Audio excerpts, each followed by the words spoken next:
Oh, that's a good idea. We're live. Hi, friends. Good morning. Good day. If we think that Black women are overlooking some countries for extended stays, for sabbaticals, and for permanent moves abroad. And so we're going to talk about that today.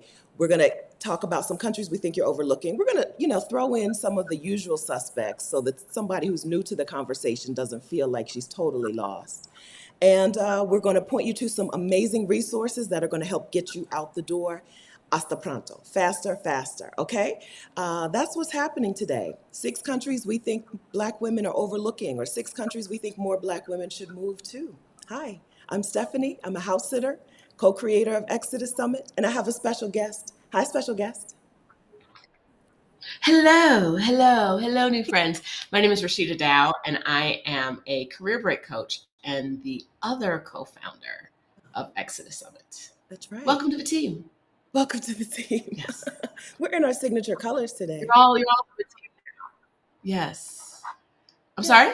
we're in our signature colors today. What'd you say? Yes, yes, we are. Yes. Good morning, Yes, friends. this Good is morning. Yeah. Cat from Rebloom good Room, morning. Dominique and Ra. You know the rules, friends. If you're here, you have to say good morning. If you got your text alert, if you're text alert gang, say hey, text alert gang or notification gang. And anyone, everyone else who's here, say good morning. Okay, say good morning to us and to each other. Let's see if my mom is here. Hello, Connie Perry. She's back home. Not yet. She hasn't said good morning yet. Hello, Connie Perry. Okay. Hi, everyone. I didn't do something super important. I didn't turn the air on. Okay, I'm I gonna get up. just turned my air conditioning my thingy on, my I'm actually fan gonna get on. up out of my seat in just a minute and do it. Yeah, get it from do it. I handle everything. Hey, y'all. Welcome to the Rashida Show. She's doing that. No, we're super excited to be here with you today. You may see Stephanie and I disagree about a few things or agree about a lot of things because one of the things about traveling the world is it's all subjective, right? Like she loves places where I'm like, ew, gross, never again. And I think I like some places that she's a little bit nicer about, but she don't really want to go to. So, we're going to give you what we got. We're going to give you some places that are underrated. Underrated. Maybe we'll hit throw in some overrated places too. What do you think? Okay, okay, sure. Listen, we got time.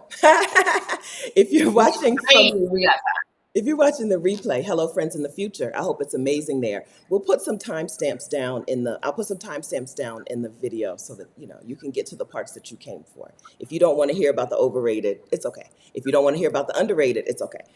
First, let's talk about why we think Black women should move abroad in the first place, whether that move is long term, short term, forever, ever. Why do we think Black women should be thinking about going to another country? Was that a question for me? Yes, ma'am. Sorry. All right. I think that Black women should experience life in a way that their showing up as a Black woman isn't a detriment, Mm, right?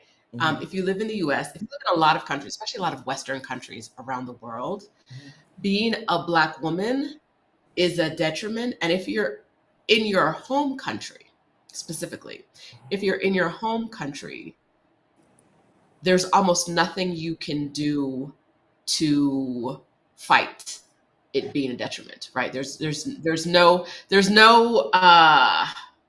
ace. There's no you ain't got a big joker No. over the fact that you're a Black woman. That's it, right? Like you are a Black woman, and now we've ranked you bottom. Doesn't matter what you do, how much money you have, how kind you are, how your own community reveres you. How You hit high them you move streets, in the and at work, how high you move up at work. Mm-mm. mm-mm, mm-mm. So yeah, a lot of places in the world, just by being from somewhere else, right? Like they may not value Black women a lot, maybe not as bad as the US, but they may not value Black women a whole lot. They may not put you up on a pedestal, but just by being from somewhere else, you might get a little better treatment, a little, a little different. You may be able to show up just as a person, Yeah, right? this A person. person walking down the street, as opposed to a Black woman who don't belong here. Who? Right. What is she doing here? Who? Let me hold my purse while I walk by. how can I police her and what she's doing and, exert my Mhm. dominance over her? That's right. Right. So that's an Mhm. amazing women for black. That's an amazing reason for black women to be considering going to another country. Again, you can say forever, you can say for a few months, right, or somewhere in between. But that's a wonderful reason. I think another good reason is the quality of life. You can just have a better life. You can have a life where you're less stressed. You can have a life where the things that you dream of, the things that you want to do on vacation can be your everyday, right? You can have a life, you can have, I'm going to say something. You can have a life where you can get up, drink your coffee nice and slow with your vanilla extract. Or she was just telling me, put some vanilla extract in your tea. It'll make you like it better. You can do those. You can get in the pool. You could go for a swim. You can meet some friends for breakfast. Maybe you come back and do some work then. And then, right, you can have that. You can go pick Mhm. some fresh fruit off the tree if that's what you want, right? Go to the market and buy the fresh fruit, the fresh seafood, and have a slower pace to your day and a more fulfilling life. It's really hard to have that full life in the United States because we just have to be workers, right? It's the United States Mhm. is still operating under the same foundation of slavery, right? Where the foundation of slavery cannot disappear from the United States. It's what the country was built on. And that means that the people have to be workers and not whole people with whole lives. And so that's why one of the reasons Rashida and I don't live there anymore. I'm in Costa Rica. I haven't lived in the US since 2015 because today's my anniversary. September 21. Happy anniversary! Thank you. Yay. September 21, 2015, I got on a plane. And that's the last time I considered myself a person who lived in the US. I got on a plane. I have been traveling Mhm. from country to country, city to city since September 21st, 2015. Um, it feels really nice. 9 years, 9 years, right? So I'm in Costa Rica right now. Rashida lives in Mexico City, has residency in Mexico City. And it's for those reasons. Better quality of life. We get to be people, humans. We get to be live among people who treat us like humans. We get to live among good people. Right? So, okay. Okay. So I guess it's easy Mhm. to tell which countries we think are already on your list that we don't have to talk about. Our countries, I think. Mexico, Costa Rica, Mexico should be on your list. it should be on your list. Probably Portugal. Mexico, Costa Rica, and Portugal are at the top of most of the women in this community's list, right? I Mhm. think those are places we probably Yeah. don't have to say too much about, except that they give us a really good life. Yeah. Mhm. Okay. Okay. Mhm. All right. Yeah. So, are we ready to dig into our first of the six countries we think Black women should move to, or six countries we think Black women might be overlooking to when they want to go abroad? Yes. Okay. Yes, I think we are. Okay. You can go Am I first. going first? Yeah. Okay. And now that I'm going first, I'm going to steal Stephanie's country. I'm kidding. Wait, we talked about this. That's why I We were only talking told about you this two. yesterday, and she said a country, and I was like, no, I don't want to say that. No, okay. So, all jokes aside, sorry, we've been working together a long time, so there's a lot of inside you got to get past. Um, my first country on my list is. I wish I could sing, and then I would sing their national anthem. Oh, do you know the national anthem of the No, country? I would have, if I could sing, I would have learned it Is to it come sing. Canada? My first time, Oh, no, yes, yes, Steffi, please sing the Canadian national anthem. oh, Canada, our home and native land. I know that from The Simpsons. What? Okay, y'all. The first country on my list is Belize. Ooh. Little country, Central America, not too far from the US, if that's your home place. And Belize has a lot going for it. I have been to Belize. It's been a long time since I've been in Belize, but I've been to Belize. Um, I didn't spend much time in Belize City, which is, I think, the capital. It's the big city. Okay. I went out to the islands, and the islands are absolutely gorgeous. The people are nice. It's good vibes. It's chill. It's not crazy expensive. Loved it. Loved it. And I took notes. Oh, Uh, I'm not prepared like that. I can't read my notes. No, that's just, it says, it looks like outlier, but it's qualified. Belize has a qualified retirement program. Okay. You only have to be 40 to qualify. Oh, 40 to qualify okay. for the retirement program. And if you have $2,000 or more of income coming in from a retirement source, hold on, each month, you can be in Belize on their retirement program. Ain't Wow. that nice? That's amazing. So, 40. I don't think I've heard a country that low before, ever, no, ever, as no, far as like retirement program. no. I talked to Yeah. somebody the other day and she was like, I want to go to Panama, but I'm just not old enough for the pensionado yet. That's amazing. Okay, so we know that. So I've said this before. I've never heard anyone say they why they loved Belize. They always say I listen. The Belize is a place Okay. that I always say people say they love it, but I don't think they really do. They just think they have to say they love it. So can you tell us?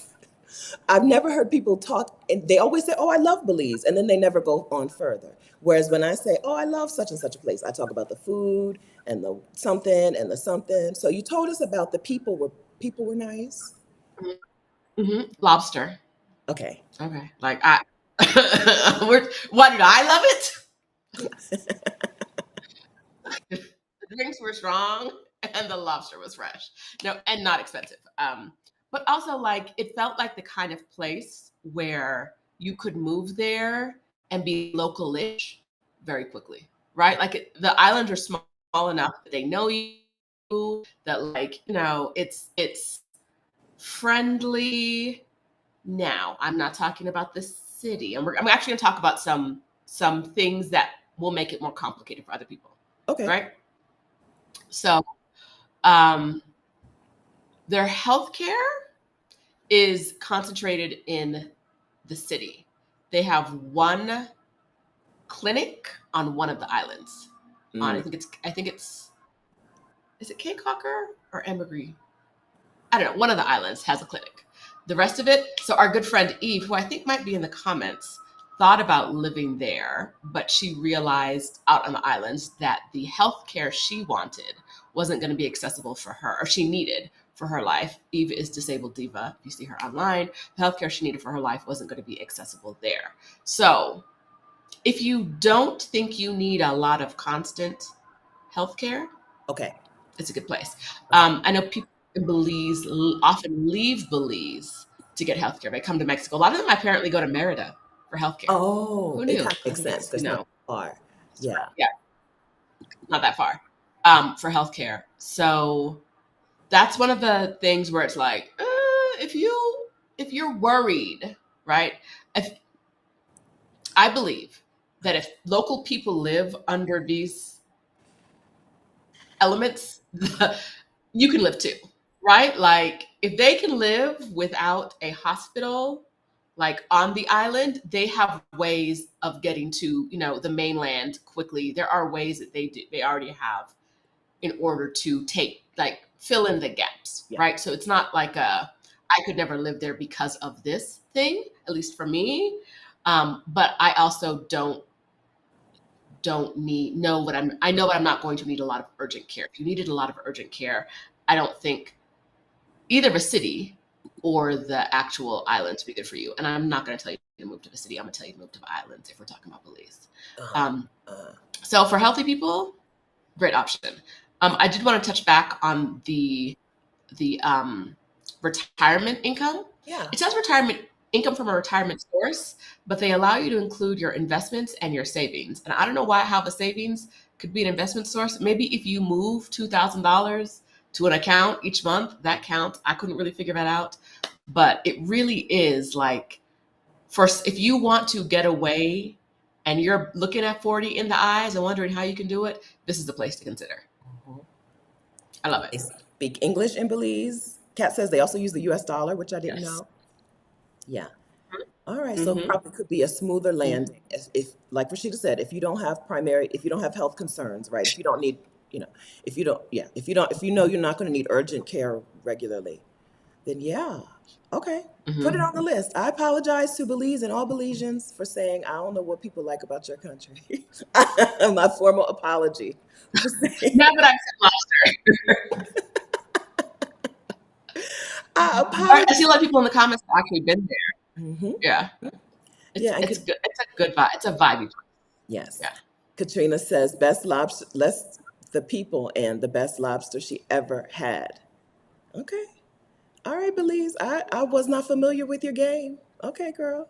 Hey, I'm not gonna lie to you about the food. I'm not gonna lie to you about How the long food. ago were you there, Rashida? Good. I still lived in America, so I have no idea. Before. I was in Ohio, so it was earlier than 2016. Okay. Okay.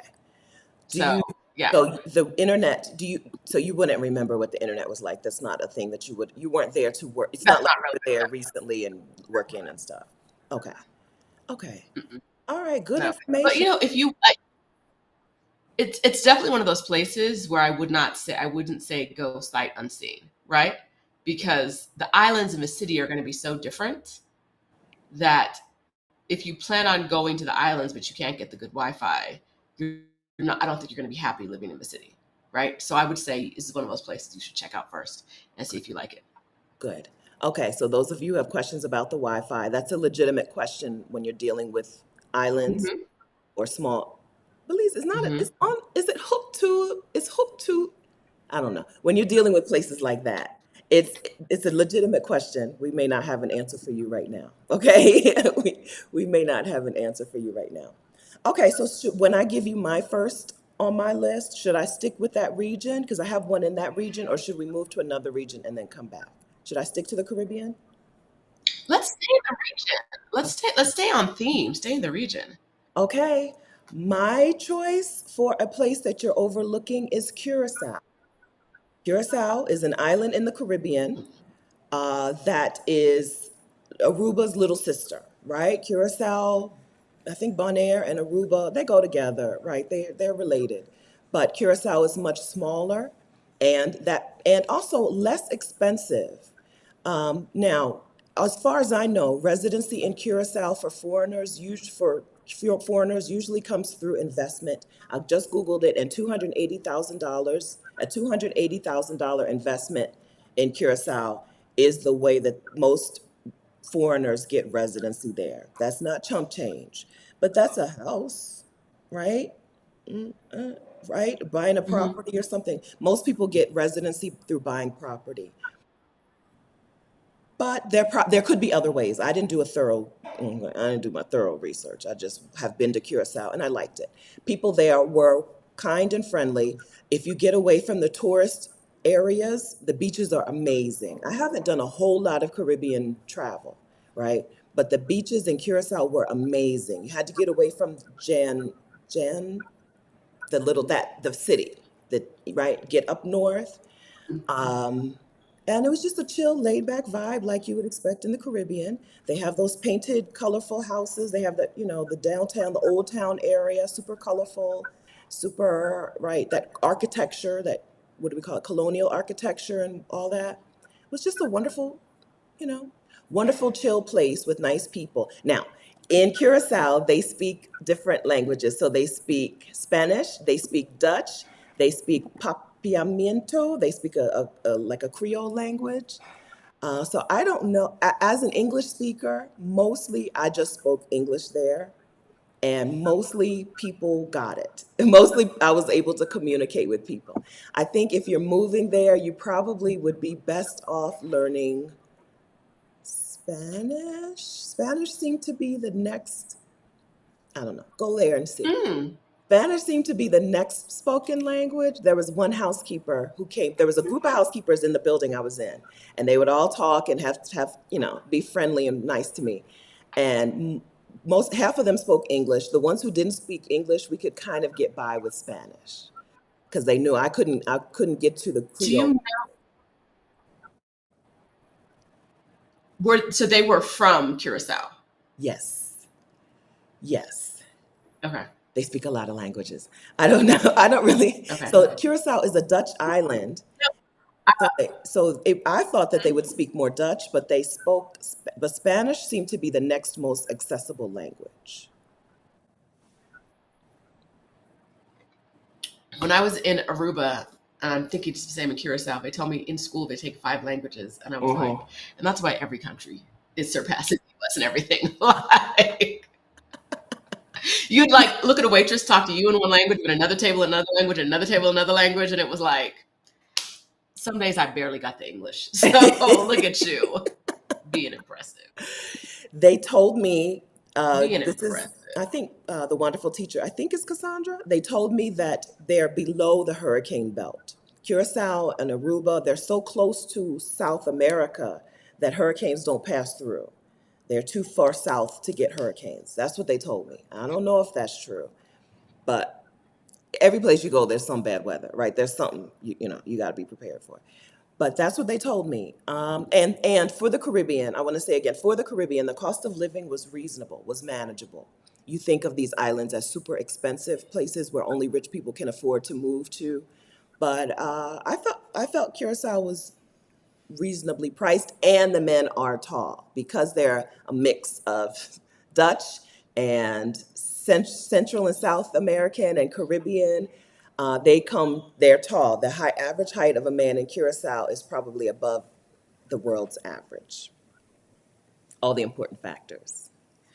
In all, I'll say in all of my research, I did not think about how tall the men are. So my countries are not going to address that. I am so sorry. You don't need. We all have. I am. You'll see, friends. This is the point. We all have our own priorities, right? We all have things that matter to us. So this is this. So the tall question is very similar to me to the safe question. I factor in height of men in places because I'm a taller person and I've had bad experiences with shorter men, right? Rashida, being not a taller person, probably that's not a factor that she considers, right? I do. It's like coming from a safe country. You don't put on the top of your list where is it safe, because you're coming from a perspective where things are just safer. Things are just safe, and it's not a thing you have to think about. When you come from the United States, an unsafe country, you say at the top of your list, where is it safe? Because you're coming from that point of view and you've had those negative experiences, right? Safe is a lot like how tall are the men. If you've never had to deal with it, you don't even think about it, and it doesn't matter to you, and it's not at the top of your list, right? Safe is at the top of Americans' list because we live in an unsafe place. And other people around the world are like, Yes. I mean, okay. Here in Costa Rica, the Uber driver tried to tell me and Katrina the other day that some place was not safe. And we were like, girl, please, we're from the United States. Relax. That happened to me in San Jose. I was like, sir. But so yeah, safe is very much like tall for me. Or height for me in men, in the sense that like everywhere I go, because of how tall I am, the men are generally taller than me. And because I'm from America, everywhere I go, the place is generally safer than what I'm used to, right? Yes. Like it's the same kind of, it's very much that same from, at least from my perspective. I don't think about it.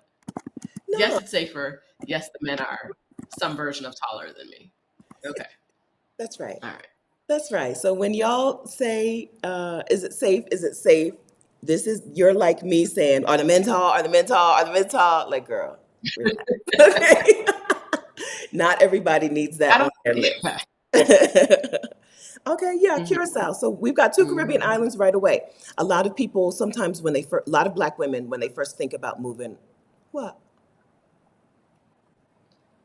You know, Belize is mainland, but it has Oh, islands. It's one of those places. It's like Costa Rica for me. It still blows my mind that Costa Rica is not an island. I don't really accept it in my brain. Okay, so I think part of it is living in America. yes. I'm gonna blame this a little bit on America. I think when we hear about these vacation spots, we're so used to it being like an island. This fabulous vacation place is an island, right? That I think some of that just like sticks around whether it's factual or not. Yeah. It's not. It's mainland. So I owe Central Belize America with more some and more. islands on I owe Belize more and more apologies. it. Okay, listen, I was not familiar with your game. I do know that it's hooked on I do know that it's hooked on, which It is why I is. understood that it's close to Merida. But still, I keep Right forgetting. south of the Yucatan. Yeah. Or of that whole area. Yes, yes. Okay, so but we've got two, but it is fair to call Belize a Caribbean destination. Okay, Yes. okay. Yes. So I we got think so. two Caribbean places right off the bat on our list. I think a lot of people sometimes in the US want to move to an African country because they want to be with Black people, but there's Black people in the Caribbean, right? And there's Black people in power in the Caribbean. So, another good choice. How are we doing in the chat? So, friends, I All did right. see the troll and I did block the troll. Thanks for that. We have a super nice community, and I don't usually ask somebody to moderate. And that means that sometimes somebody can slip through the cracks. But I think I found her or him and I removed the person, whoever that was. So, thank you for letting me know. We can go I back to. never understand trolling on video. If we talk about moving abroad, why are you here saying you should never move abroad? Baby, don't. Go back to your Saturday morning cartoons. Like, what are we? Who has the time? My Listen, there goodness. are people who really My don't care. goodness. Listen, sometimes I do. Sometimes I don't block trolls on, especially in the comments after a video, because Hmm. and then I'll pin it and I'll be like, Black women, this is why we're leaving. There are people like this who want to be all in our business. Sometimes you just want people out of your Hmm. business. Leave me alone. Stop policing what I'm doing. Let me live my life. Mm-mm. Yeah. Mm-mm. Friends, before we go much further, let me Yes. tell you about an amazing quiz that Exodus Summit has for you. If you're here, if you hear us talking about some places and you're like, oh, well, I've never thought about these places, or I've never thought about these questions to ask myself in terms of where would I be happy, there's an amazing tool for you to take right now and find like a starting point. This is the which country should you Hmm. move to quiz at exodussummit.com/quiz. Do you have, Rashida, do you have any knowledge of this quiz? Yeah. I have very little knowledge of this quiz, except it's amazing and it's wonderful. And like, okay, so I'm gonna give you my my take as the creator of the quiz. Yes. Um, every once in a while, I'll hear someone like get a result and they're like, I hated that. Okay, y'all. There are 195 countries in the world. There are multiple cities in all of them. We don't, this quiz does not have 500 results. So if you're looking for something specific, Yeah. you may not get that in the quiz, right? But what you may get is a city that is like a city you might like. Which if you don't have a starting place, Yep. is a great place to start. Like if you get, for example, limon Uh, in Costa Rica, maybe that tells you a little bit about what you're looking for or what might work for you. yeah. But if you specifically know, I only want to move to this city, and you get a result that's not this city, it doesn't mean the quiz doesn't work. It means that city probably isn't a result in the quiz, right? You have to limit the amount of answers you can provide. So every once in a while, someone's like, no, I want to move somewhere else. And I'm like, I get it. But that wasn't an answer in the quiz. So you got something that was the answer. Look at the questions. Spend more time instead of thinking about the end result necessarily. Think about the questions that are asked, how much value you're placing on the things that are asked, the questions that are asked, and think about when you get your answer. If you're like, that location isn't the right vibe for me, think about the way you asked the questions you were asked, the way you answered them, and whether you could tweak the city you got to something that's similar and is more your vibe, That's right? Maybe Limon isn't it, but Panama City is, mhm. or down the street, or Belize, right? Ambergris Caye, maybe that's what is for you if Limon isn't the right vibe. It's just around the corner, They're right? neighbors. They're neighbors. Um, Yeah. they're Okay, good. neighbors. They're Good. neighbors. So right? Dorsu 98 says, I love the Ish, quiz. neighbors. Strong heart, strong mind says, I took the quiz and got Panama, which is my personal choice. And then Jan Wigg said, listen, I had to cheat because I want Portugal to be my result. Okay. Do what you got to do. Finesse. Okay. Finesse it, Jan. Okay. Uh, So, so Pisces said, why do people keep getting different answers? Because they've taken the test multiple times and changing their answers to get a different result. yes, I love it, but oh no, we yeah, can see you doing this. I did We can that. see it. We Yeah. don't care. It don't matter to us.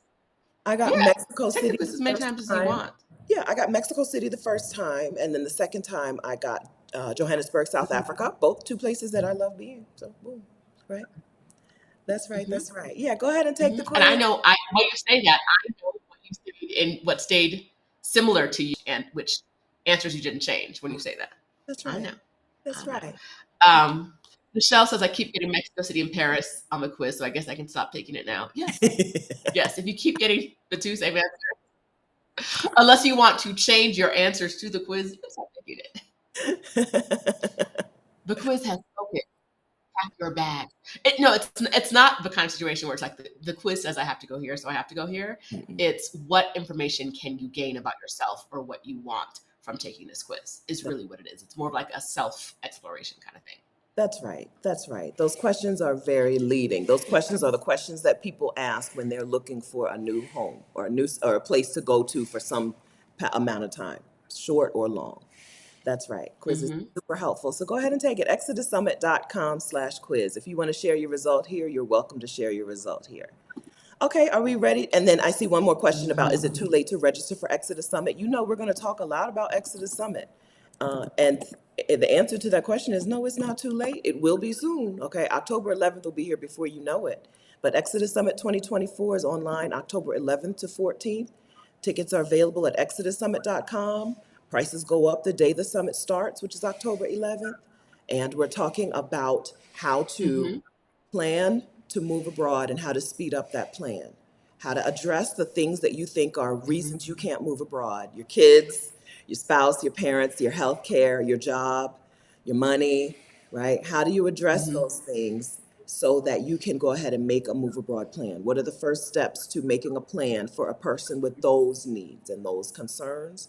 Exodus Summit is Move Abroad School for Black women and their families.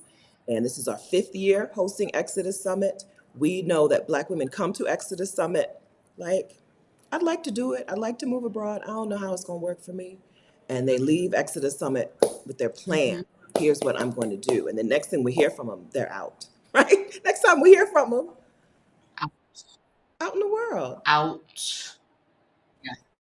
Yeah. I love this about the quiz. It just left me. Someone said they kept taking, oh, I tried to cheat, but kept getting Joburg. Yes. You're not changing the right answers to get a different result. I'm going to tell you that about the quiz. It's not like she said Joburg, she gonna get Joburg every time. You're cheating, but you're not cheating enough. You got to cheat more More to get a cheating. different city. Good luck. More cheating. More cheating. Um, Right? Dee, why aren't you attending this summit? You said you will attend the next summit, sending it out to the universe. Um, don't give up on this summit yet, Don't give right? Don't give up. don't give up. Don't give up because, child, every year you have to know that there might not be a next summit. Every Yes, year you have to know that's real talk. that there might not be a next summit, Hmm. right? So think about this year. All right. Is it my turn again? Yes. Okay, so we've already talked Belize and Curacao, two Black women who want to move abroad that you may not be considering. Okay, Rashida, drum roll. Number Mhm. three country. Okay, which part of the world do you think I'm going to go to? I think you're going to go to Asia now. I was going to go to Asia. Okay, Boom. let's do it. Bam. And my country is, can you guess what country my country is? Since you're on a roll. I'm going to guess Korea. No, it wasn't. Okay. It wasn't. But let's put Korea on like a and a possible out Okay. here. We're going to say I just thought of that's a place a with good food. potential. Now, next on my list is Malaysia. Mm, good. Now, I like Malaysia. Okay. I like Singapore a little bit more, but it's hard to stay in Singapore. They do not make it easy, No. right? So I said Malaysia. Now, Malaysia, I'm gonna tell you some things I love about it and some things I don't love about it. Malaysia is easy. It's got good transportation. It's not so, I mean, it's a weirdly shaped country. It's not so big that like you can't maneuver around it. Um, it's humid. It's a little sweaty. If you like, for those of you that are like, I love the heat, I love humidity, check out Malaysia. For those of you that are like, if I sweat, I die, do not check out Malaysia. Yeah. You're going to sweat. It's And going to be I. humid. But you know, it's going to give you that black girl glow. Your hair is going to be flourishing. Your skin is going to, right? True. True. People flourish in Malaysia. People love it. But it is a little bit like one of those cities where people are like, I shall leave home after dark. Yeah. It is hot outside. Yeah. Malaysia has a program called Malaysia My Second Home, which you can use to get a 10-year residency visa in Malaysia. So it's easy to stay there. I focus on places where it's easy to stay there. You get a 10-year visa from Malaysia. Ooh, someone says Malaysia has good, inexpensive healthcare. Yes, they do. Top tier, like Everywhere else besides the US, world it's class. very good. Yes, it's Michelle yes. MD. My stethoscope, I can't say the word, Michelle. She's a Mhm. doctor. Right. Top tier healthcare. Top tier. It's very good. So Malaysia, good healthcare. About the visa, back to my notes. Hopefully I can read them. You can get it if you're over 25. You can get this visa, this 10-year visa. Now, it is catered to people who are over 50. But if you're 25 or to 49, you can still get it. If you're 49, wait a minute, don't do it yet. Wait till 50. I'm gonna tell you why. Okay, so you have to invest some money in local bank accounts. Okay. Now, the money you have to invest in a local bank account, if you're over 50, is about $30,000. Oh, 30.5, $30,500. If you're under 50, it's about $71,000 okay. US dollars. Okay. That's not no money. But if you have some assets, if you were going to sell a house to move, if you're 25 and you just won the lotto, your sugar daddy just gave you a bag of cash, your great great great grand just passed away and left you her fortune. Think about it, right? It's a 10-year visa. A lot of places won't give a visa that long to someone that young, to someone 25 Yeah. and under. They only do like long-term visas for older people. And so this is something to consider if you're like, where can I go now at my age? Think about it. Now, the good thing about this money in the bank is that it's a 10-year visa, but 2 years after you put the money in, you can take 60% of the money out. So if you're 30, all you got to leave in is $10,000 for Okay. the rest of the 8 years. Okay. Good news. Not no money, Right. but not a bad deal. Not bad. You don't have to and it's not a place where you you can buy real estate if you have this visa. I am not going to recommend buying real estate in Malaysia. Long story, long story, long story. But you could buy real estate once you have this visa. So it is a way to kind of anchor yourself into a country if that's how you want to anchor yourself. Good. If my memory serves me correctly, all property in Malaysia is owned by the government and you can only own it for a certain length of time. It's like a leasehold where like I think the land is owned and you can own the home, but only for a certain length of time, and then it reverts to the government, which is probably not going to happen in your lifetime. Like it's probably like 100 years when you buy it or whatever, but it's not my ministry. That's just not for me, right? You also need to have $2,000 coming in monthly in some kind of like something. Okay. income or or Pension. retirement income, money, pension, yes, flowing in. Okay. 25 though, you could do that at 25. I Yeah. like it. I think that All right, whatever lady's saying about Malaysia. a thing that I like about Malaysia is the language is learnable. In a lot of Asian countries, listen, friend, you're never gonna learn that language, okay? You're always gonna be illiterate. Even if you can learn to say some things, you're always gonna be illiterate.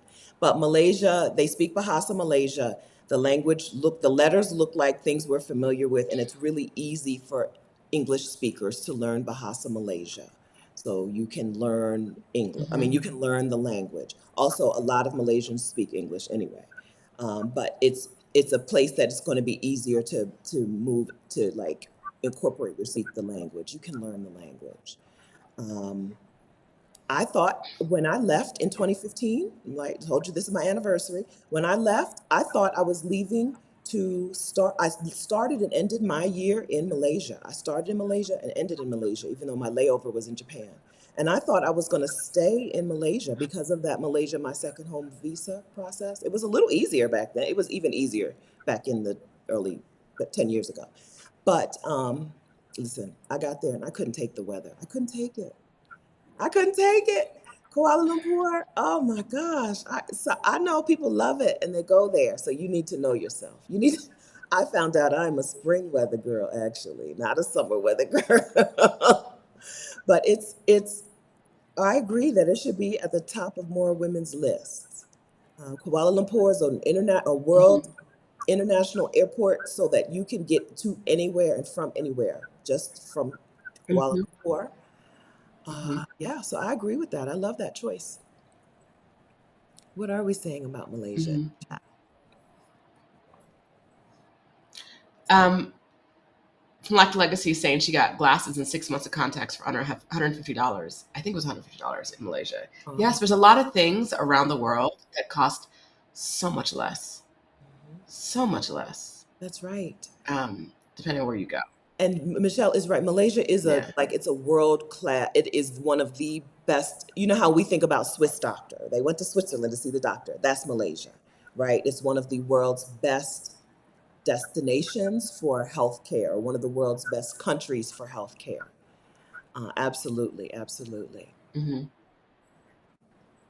And I see people talking about, is it a strict Muslim country? I believe like I dressed like I normally would over there. Like I wore shorts, skirt, you know what I mean? I wasn't like covered from like down to my knees. And it wasn't the kind of place, it's hot. It wasn't the kind of place where people were like, how dare you? I have been in some places where they're like, get away from me, especially like the men. But I didn't, that wasn't my experience in Malaysia. Do you remember how you I dressed, re- Stephanie? I remember being very covered, like it was for it being hot. I wore long sleeves and long maxi skirts, and I remember seeing other people not wearing, Uh-huh. it, right? And I was like, oh, okay. um, I think in Kuala Lumpur, uh, it was like a regular city. I think when I went to Penang, and Oh, I it's didn't. I think it was a little more conservative dress. I think the way I was dressed in Penang, other people were dressed right, longer sleeve, not tank tops, and not shorts and short skirts. And then I went to Malacca, Malaysia, Yeah. and tourists. They were tourists from everywhere. It was just like any place else. So a variety of things. Yeah, a I variety. stayed in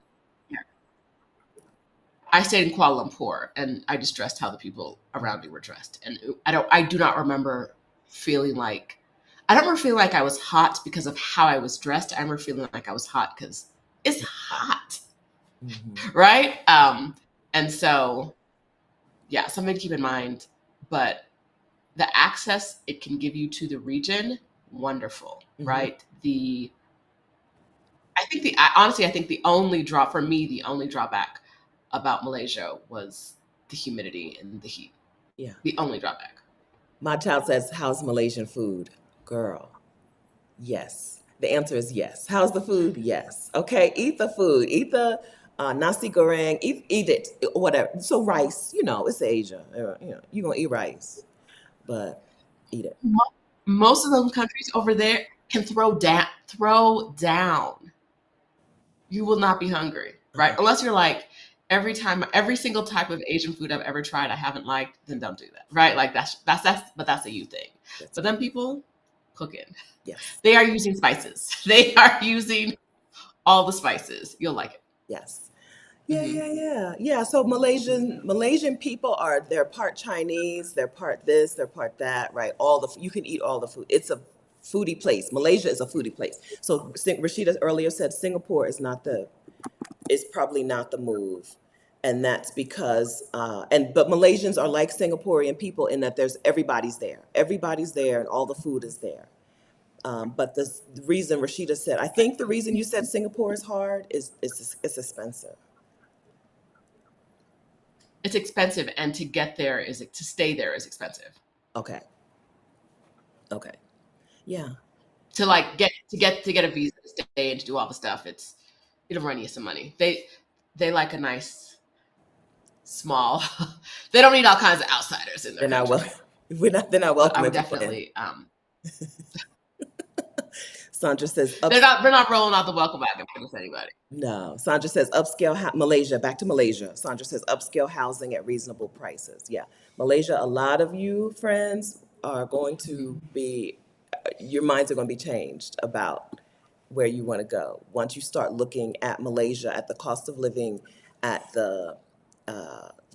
just the look of it, right? The beauty, and the ease of moving there compared to some other places. Can we find a husband in Malaysia? Hmm. Mm. Now the marriage visas for Malaysia are pretty easy. If you're coming in, there's like a social path. Don't ask how I know. I just know these things. So if you can find a husband, that might be the move.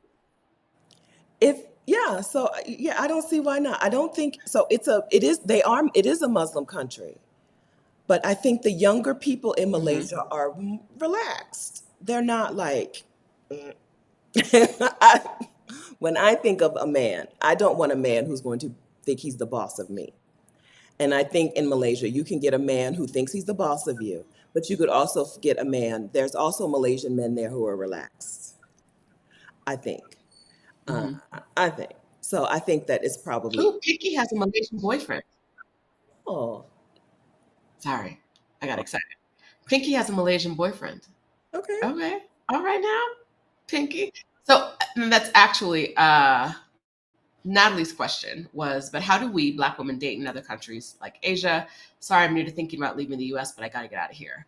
Uh, Black women are loved and adored around the world, Yeah. right? I think the question is, are you open to dating the men who live in the country? Not are they open to dating you? Because somebody gonna be up under you in like 13 seconds, right? The question is, do you want him up under you, Great point. right? Great point. I agree with that. 100%. That's the approach, right? That's the approach. If you, yeah, I don't have anything else to say to that. All right, good, good. Did we cover Malaysia? Good food, hot weather. I think we covered. Someone Interviews. asked the height of the men. I don't. It was one of my countries. I don't know. I don't know the average. Someone Google that and put it in the comments, please. The average height of the men in Malaysia. I did not do that research. I'm Yeah, just sorry. it's not her They are country, taller than me. not her So department, okay? Not Rashida's department. Have you ever said on the internet how tall you are? Do you I want said, to say? how much money do you need? I actually never say on the internet how tall I am, but Okay. it's not like I'm 5'2". I'm 5'2" ish. So yes, I men are unless except for some parts of Mexico and some parts of like this area of the world, Central America, Mexico, Central America. Um, Men are generally taller than me. On average, they're taller than me, and it's rare to see someone that's shorter than me. Um, Yeah. in fact, So but I don't normally say it because y'all be acting surprised when you see me acting up, and I don't like it. So that's why Rashida doesn't Anyway, know how tall people are, right? She don't know. It's not her ministry because in a lot of the places they're just taller than her, and that's the end of it's it. not. So the men could be five It's four. how much taller than me are they? Could be. They're still taller than me. Now, I'm not looking for 5'4". I'm gonna tell you where the men are 5'4" if I've been there and they're 5'4", because Okay. I know you don't want 5'4", but I'm Okay. not normally thinking about it. Okay. Yes. In countries Hmm. where you have a mix of people, the men are generally a little bit taller. In the very homogeneous countries, except for like Nigeria, except for some places, but in the very homogeneous countries, you often see Europeans very and small yeah. people. But when you have a mix of people, the men get taller and taller. That's not always the case, but it is the case. Or if they mix with certain types of people, if they mix Hmm. with the European, right? Europeans have got taller faster. So if there's a lot of Europeans like Curaçao, a lot of Dutch people in Curaçao, so they're taller. Hmm. I do be thinking about that, but I don't remember in Malaysia being like these are tiny people, and I've been to some places where I'm like these are tiny people, so I don't think they're tiny people. Okay, I think we're going to Olienka. Average height of men in Malaysia is 5'6". Okay, thanks Olienka for googling that for us. Okay, See, this is why I don't say anything on the internet. You see what Sabbatical Life wrote? Do you see that? This is why no, I don't be talking about this stuff on the internet. Y'all are foul. I won't. Ridiculous. I'm not going to put that on the screen. Rashida is an action figure. Why would you say that? No, no. Why would you say that? Don't y'all love me? Don't y'all love me? Why would you say that? That's why I don't be saying nothing. Can't act right. Oh, she'll give you a heartfelt apology later. We'll add it to the list of of things, people and places who deserve She will. apologies. Okay, I'd like to go to my country in Asia then. I did less research than Rashida. Okay, I don't think that's going to Mm-hmm. be a surprise to anyone. But my choice is Thailand. Um, Not because it's easy to move to Thailand, because I frankly don't know how. I don't know. I don't know, but because it's a good place for people, and it's a wellness Mm-hmm. destination. I do know that when I got to Thailand on my Mm-hmm. tourist visa, all I did was go to the immigration office and extended my tourist visa for longer. I did it once in Thailand and once in the Philippines. I do know that I was able to extend my stay there without any huff and puff. But I don't know about actually getting residency in Thailand. I'm sure they have some sort of investment visa where if you invest, you get residency. Thailand is a place where people do border runs. People just stay on their 90-day visa and then they leave Mm-hmm. and come back. I would not feel comfortable if I had stuff there, if I had a house there, apartment, right? And I wouldn't want to pack up my stuff every 90 days or every 180 days and leave. So this may not actually work out for you. Okay, Thailand may not actually work out for you, but it's worth researching. It's worth finding the answers because Thailand is a place where you can have a good lifestyle, where you can focus on wellness, and where you can be in community with people, and like it's just be in some beautiful places, see some old temples. If your dream day is getting on a bicycle and checking out some old temples and ruins, and then go to the most Mm-hmm. beautiful beach you've ever seen, right? And then eat some good food, and then do some shopping. Thailand is a place where you can do all the shopping. You're going to like Thailand. If you want to be in community, Thai people are friendly. They have the Thai smile, right? Mm-hmm. Which may seem to some people fake and artificial, but you can actually get to know and be friends with Thai people. It's real. It's sincere. There's a sincerity and a general helpfulness among Thai people. Mm, do I have Mm-hmm. any other things that I want to advocate for Thailand? Of course, the food is good, and you can get like so in Thailand. You can be down at the beach. You can be in Bangkok, one of the most cityest cities in the world. You can be in Chiang Mai. You can be in a small town. I went to a small town called Hua Hin, I think, which was just a delight. They have a Thailand does night Mm-hmm. markets better than anyone else. I'm gonna say Thailand. Those night markets. Mm-hmm. I don't know that I ever made, I'm a breakfast person. I need breakfast and I need a good breakfast. And so I normally cook, even though I don't like to cook. But I don't know that I ever cooked at all in the apartment that I rented in Thailand. I rented an apartment for $450 for 1 month in Chiang Mai, Thailand. And I don't know that I made one meal, not even a cup of coffee. That is how good the street food and the markets and the cafes and the restaurants and stuff are in Thailand. So I hope that you'll do some research. I don't know if you can move there, frankly, okay? But it is a place where if you want to be someplace for Now, months, you can feel really feel good, feel good. Okay, Rashida's a researcher. mhm. And this isn't something that we usually focus on, but safe. Talk about safe. We used to, when I was in Chiang Mai, we used to joke that like you could leave your laptop. I'm not talking about Bangkok. I don't know Yeah, about Bangkok, not bad guy. but you could leave your laptop in a coffee shop, go away for an hour, and come back. And in Chiang Mai, it was still gonna be there. I Like literally that did. was it. It was a like. Yeah. Well, here you go. My iPad, You hello, did that. I would sit in the cafe and sit there for hours. I ain't have nothing to do, right? I would leave my iPad on the table, go to the bathroom, Hmm. fix my hair, reapply my makeup, whatever, whatever, and know it's there. And when I come and sit that back down, it's there, right? Ain't nobody taking Hmm. your stuff in Thailand. Hmm. In Chiang Mai. And right, like in Chiang Mai, no. Bangkok, I wouldn't do it. Mm-mm. But yeah, no. Chiang Mai. When I was there in 2019. It's been a while, but I I got overly used to how safe it was. Yeah. It was very like I just felt like you know, not that bad things couldn't happen, but they were less likely to happen than a lot of other places in the world. That's right. So It's a place where you can go and exhale because of the safety, because of the good people, and because they value spa services and like doing things to your body. That's what they do mhm. there, right? You get the massages, you get the treatments, the Get the pedicures, the massage. facials. Hmm. Walking down the street, any place you stop, the food is going to be good.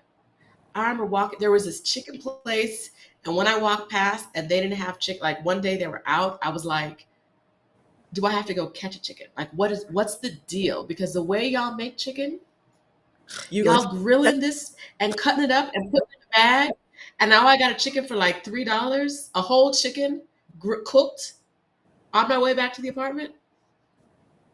I like y'all. I like the vibes. And it's not just, like a lot of places we talk about because they're, or like inexpensive is one of the things about them, but it's not, it's a reason to be in Thailand, but it's not the reason to be in Thailand, right? Thailand is just Thailand was the place where when she said it, I was like, no, that's what I wanted to put on my list oh yeah. of overlooked places. Yeah, Thailand was the place where we were like, this might be our shared place. Uh-huh. It's just such a good vibe, right? It's far, right? But it's such a good vibe. And travel once you get to Asia, that part of Asia, travel from country to country can be so inexpensive. Them Air Asia flights were like $13. Now you can't bring nothing but what's in your pockets. But the flights were cheap. The plane's tiny, or the leg room. Listen, I just told you how tall I am. I was on an Air Asia flight and my knees were touching the back of the seat in front of me, and I was like, "This is a problem. If my knees are touching the back of the seat, this is a land. This is a place that is built for people who are not tremendously tall." No. But No. Yeah, I was other miserable. than that, good vibe, I good, flew, good, I very good experiences. Sorry, we have a delay. I flew several times in Southeast Asia and I was miserable every time. I'm 5'9" only. I'm only 5'9", right? It was awful. It was an awful experience flying, but we're worth it, right? Okay, I'm going to the next place. April says the spa services are off the chain. I had Flight was cheap, won't massage. it? Yeah, yeah, yeah, yeah. Mm-hmm. Everything was cheap. Everything was really, really, really, really inexpensive. I only had $1,200 a month anyway, right? I Mm-hmm. had $1,200 a month, and this was before I was a house sitter, right? And I was living my life, Mm-hmm. right? Flying places, doing stuff. Yes, indeed. Mm-hmm. Yes, indeed. Yeah. Okay. So we've talked about a couple of different places in Southeast Asia. It's because these are places where you can be where you can exhale, where you can relax, and where you can really enjoy yourself. Malaysia is also a place where people are not going to steal from you. In Malaysia, is because like their penalties are harsh. The penalties are harsh. They're not taking your stuff. Singapore, Malaysia, Thailand, they'll be over there committing crimes. Don't be over there. We're not doing no crimes over there. If you feel the need to do crime, stay home. Stay home in the U.S. if you're gonna do some crimes. Not over there. They're gonna take your hand. Like, don't. Yes, like literally. That's the reason it's safe. Mm-mm. Uh-huh. Yeah. Okay. Good. All right. Yes. So we want to talk to you one more time about Exodus Summit before we get Yes. into our All final right. two. Okay. What have I covered? Go ahead. I'm Talk sorry. about it. The delay. My delay is worse today, I think, than it's been, but it's okay. So yeah, Exodus Summit 2024 is online. October 11th through 14th, and tickets are available at exodussummit.com. Show Black women how to move abroad, even if you don't think it's possible yet.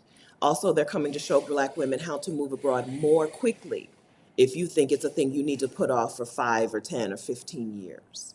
If Rashida didn't, I just watched your live stream from Instagram, your Instagram live the other day. Rashida did such a wonderful job explaining why Black women with children should go ahead and get on this move abroad and move abroad quickly train.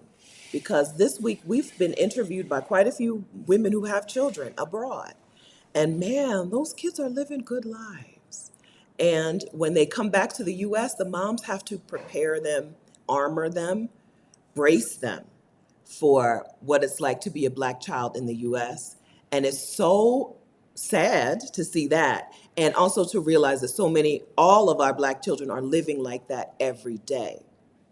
And so we're on a mission to get some Black women and their families out, get them to places where they can live free, where their children can be children and can be a little naive, right? A little unprotected, a little unguarded. It's so nice to see the differences, to hear the differences, but it's also sad to think about what um, Black kids in the U.S., the way that Black kids in the U.S. have to be prepared and have to be guarded and protected. Um, that live stream on Rashida's Instagram was a really wonderful, um, like, conversation about that. Rashida's Instagram is Sheeta D.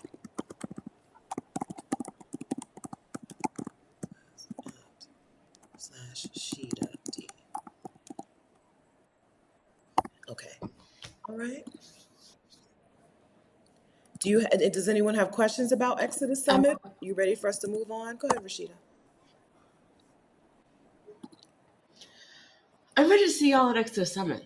Yeah. We have put in the work. We have created a wonderful event for you, and we really think that we know, because this is our 5th year doing it, that Exodus Summit is the difference maker for a lot of women between staying where they are and continuing to be unhappy where they are and finding their happy place around the world. You see a lot of women in the comment, like from Lack to Legacy, she has found multiple happy places around the world, right? She is in Thailand. Maybe. I don't know where she is right now. But last time I talked to her, she was in Thailand. I'm sorry? I think so. I think Thailand still. Got this delay. We're working. Okay. Yes. And there's such a great opportunity to figure out where it is. Katrina's in Costa Rica. She, is traveling the world for a year, bopping from place to place to figure out what's next for her. All of you guys, like, it could be you. And a lot of times we sit there and we talk about the reasons it can't be us. But there are more reasons that it could be you than there are that it can't be you. And that's what we do at Exodus Summit. We show possibility models, as one of our speakers shared with us last year, that allow you to look at another Black woman and say, okay, she did it.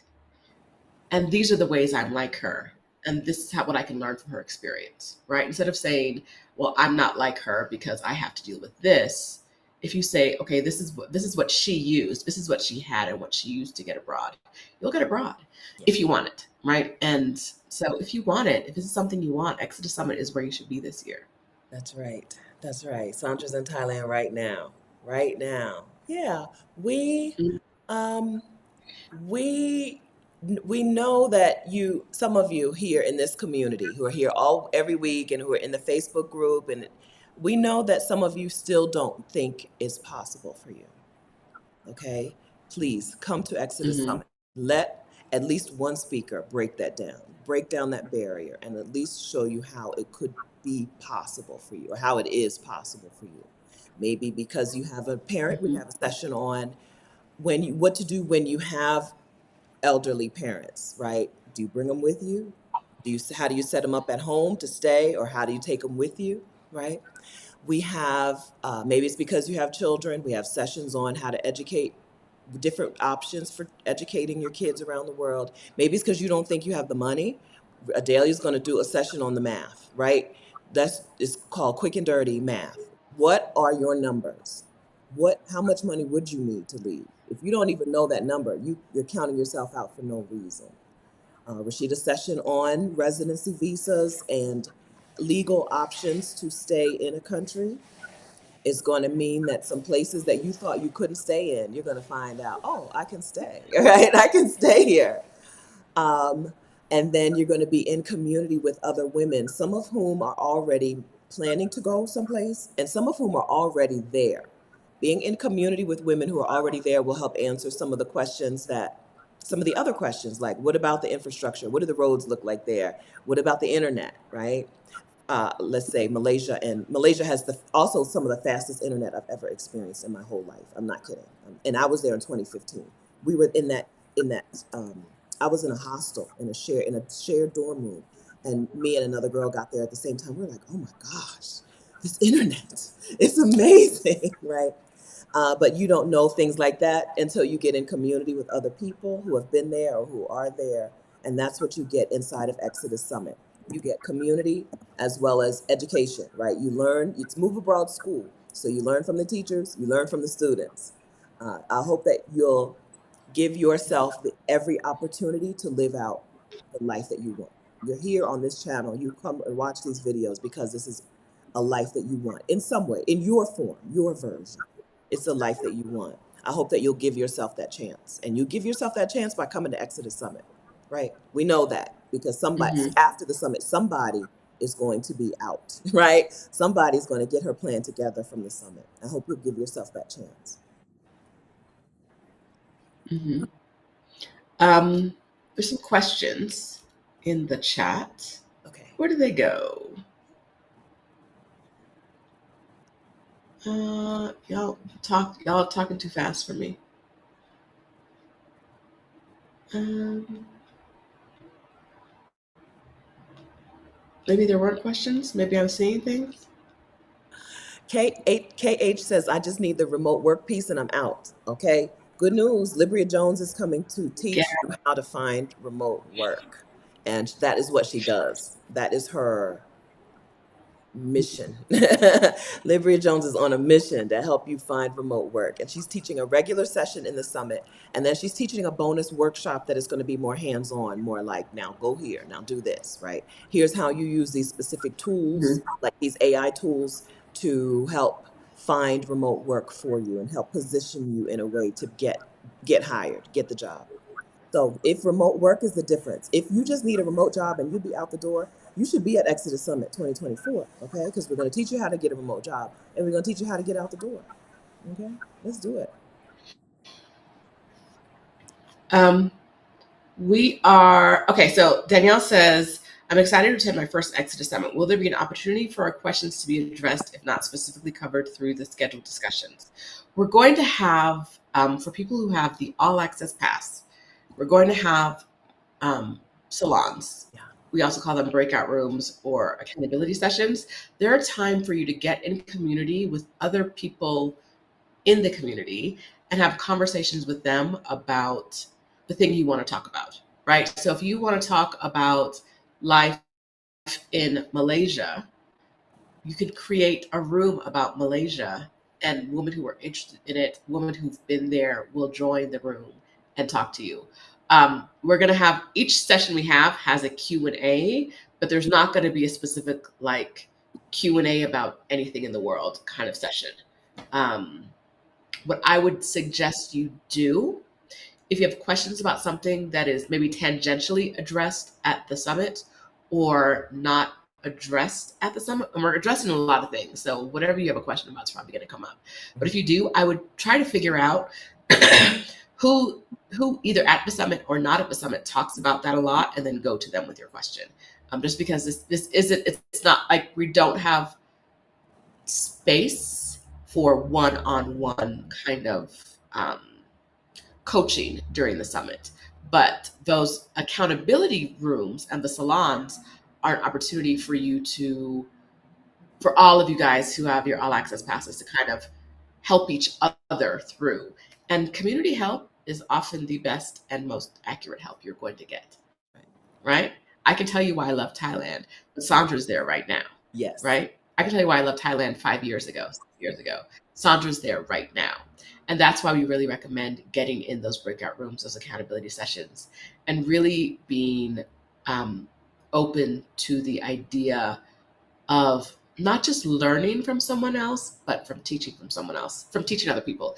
When I'm in the Exodus Summit Facebook group, I asked people about what types of accountability groups they wanted. And we got a variety of different things. And some of them were very specific. I want you to talk about the way A can be when C happens after they've experienced D. And that's probably not something we can teach you about, in the sense that it's so specific that it's not going to help the widest amount of people. Yeah. What I want you to think about with the accountability groups is not what can I learn, but what can I teach? And that's the best way to think about what accountability group you want to be and what can I share. That's right. Stephanie used the right word. What can I share? Not what do I want to, what is the specific nuanced thing I want to learn? Because that's not what the accountability groups are for. It's what information do I have, or what topic can I share on? What topic can I build community around, right? That may be the place you want to go to. It may be the place you're moving from, right? Some of our, in past years, our accountability groups have really focused on, I'm in Dallas. Who else is in Dallas? And now these Dallas girls be brunching all the time. They got, I think, a Facebook group, a WhatsApp chat. I'm not in either, or I don't know if it both exist. They got something. They out there doing the things. They doing stuff. And creating in-person community. Or it could be, I'm moving with my kids. I want an accountability group around that. Or I am moving. I have a reluctant partner. I want an accountability group around that. I want to talk to other people who are in the same situation. Those are ways to consider. I'm moving to Italy. Who else is moving to Italy? Those are things to think about. And that's a way to create community, whether that's in person or online. And that's, I think, one of the best things you can get from Exodus Summit is coming together with other women who understand where you are and where you're going and are walking that same path at the same time you are. Yeah, let's do a quick accountability. All right, that's why. A-B-I-L. Okay. If you're in an Exodus Summit accountability group or have been, right? Can we get a quick roll call? Can you tell us what group you were in and was it helpful? All right? Or what group you were in and do y'all still get together? Or what group you're in and did it help you make progress? Let's do an accountability group roll call. When you get the all access pass to Exodus Summit, you also get access to those salons, which form into accountability groups or accountability partnerships, which I think make the difference, right? Because you can learn all day, but when you gonna implement the stuff, right? You can learn for the whole weekend. You can take a notebook full of notes, and then you could put that notebook in the closet and never do anything. But that accountability group is gonna pull you. They're gonna pull you along. Y'all gonna pull each other along. So if you're in an accountability group or have ever had accountability partners from Exodus Summit, can we do a quick roll call? Can you shout out your group and if you think it was helpful? While you're doing that, there was a couple of questions I did want to answer. I started something. Can I answer one while you're doing that, while you're looking for it? One of the questions I wanted to answer was, um, do the sessions overlap, or will we be able to hear every session? We're not doing no overlapping sessions. We're not doing that. The last conference I went to had I had like 6 overlapping sessions at the same time, and I wanted to fight everybody. Because why? I got to choose, and they didn't have replays available for free. So I paid in person to be here. No, we're not doing that. We don't. Don't worry. Every session is at a different time. The only thing that overlaps is the accountability sessions, right? Because there's two set times for them, I think. And you have to choose what accountability you want. You don't have to stay in one session the entire time. You can bounce around, but you have to choose within that time where you want to give your attention. That accountabilities and happy hours happen at the same time. If you don't have the all access pass, we believe that, like last year, we'll have happy hours that will be some kind of like session for you to maybe move your body, maybe chill out. We're not quite sure. I'm not guaranteeing happy hours right now. I'm saying posible. Yes. Posible happy hours. Mm-hmm. Yes. Okay. They were fun last year. Strong Heart, Strong Mind says, how to propose living abroad to my current job. This is a session that's 5 years in the making. Francis Benjamin is teaching a session it's called The Art of the Ask. And it's on how to negotiate this with your employer, how to negotiate either remote work or how to negotiate a leave of absence. Okay, so this is a session that's going to get, I keep forgetting to turn that thing off. This is a session that's going to get some people out the door quickly. That session is happening, and that session alone is worth the full ticket price, because if you don't have to find a new job, if you can keep your job and move abroad, if you can keep your job and leave the country, man, buy the all access pass, be at Exodus Summit ready to learn from Francis how to negotiate that. Because then you're out the door. Then all you got to do is get on a plane and go somewhere. And then I saw a question about how much are tickets right now. Weekend pass is $109. All access pass is $299. That price goes up on October 11th, the first day of the summit, before the summit even starts, because the summit starts in the evening. On October 11th, the price goes up. So go ahead and get your ticket now so you don't have to pay the other price, the stranger price, right? Pay the price for people who are in our community, not the price for strangers. Okay? All right. Thank you very much. Josette says she loved the belly dancing session last year. Yeah, so we did some happy hours last year, and we had some people come in and do some movement stuff with us. Roshida said possible. I'm going to say probable. Probably happening, some version of that. Oh, okay. Yes. Probably happening again this year. Yes. Yeah. Okay, are we ready to go on to our final? Okay, can we? Go ahead. One more question, and then I want you to talk about these accountability groups, and I want you to talk about how they don't invite us anywhere, but that's fine. It's a different topic. Okay, Eleanor says, can you talk about the Exodus Summit 2024 Upgrade Your Experience add-ons? So the add-on that is available this year is the summit from 2022, and that is the summit that we called Move Abroad Money. That was a lot of talks. I don't remember how many talks, a lot, about different ways you can move money to finance your time abroad. If you buy it with your ticket for the summit, you get a discount that is not available. It is if you buy it without buying a ticket this year, normally it is a $300 ticket. If you buy it with the weekend pass, if you buy the weekend pass and the Move Abroad Money sessions, it's $150. Is that right? Yeah, $200. I'm sorry, I'm smiling at the chat. It's $200 with the weekend pass, and okay. $150 with the all pass. And the all access pass. Yeah. Stephanie knows all the numbers. Yes. Thank you. All right. Hi, Octavia. C. Perry says I'm out of town the weekend of the summit. If I purchase it, will there be a replay sent? Yes, there is a replay. If you have the all access pass, you get the replay until the end of September 2025. If you get the weekend pass, weekend. You get the replays until the end of October 2024. So you have about 2 weeks with the replays if you have the weekend pass, and you have about a year with the replays if you have the all access pass. That's right. That's right. Octavia is Octavia's session last year is probably the most replayed. And Mm-hmm. we even had a little technical difficulty last year, and still her session is the most replayed session, and she's back this year. So rest with Octavia Rahim on YouTube. Hello. She says, I'll be back. Just buy the ticket. You Your here? life will be Hi, positivity. friend. Yes. Yes. Yeah. Okay, so Octavia Rahim, I did not know this, but someone hit us up in the last few weeks and said that they have listened to Octavia Rahim's session every single day since the summit happened. That's right. Every single day they have listened to Octavia Rahim's session from last year. Now, you don't have to do that.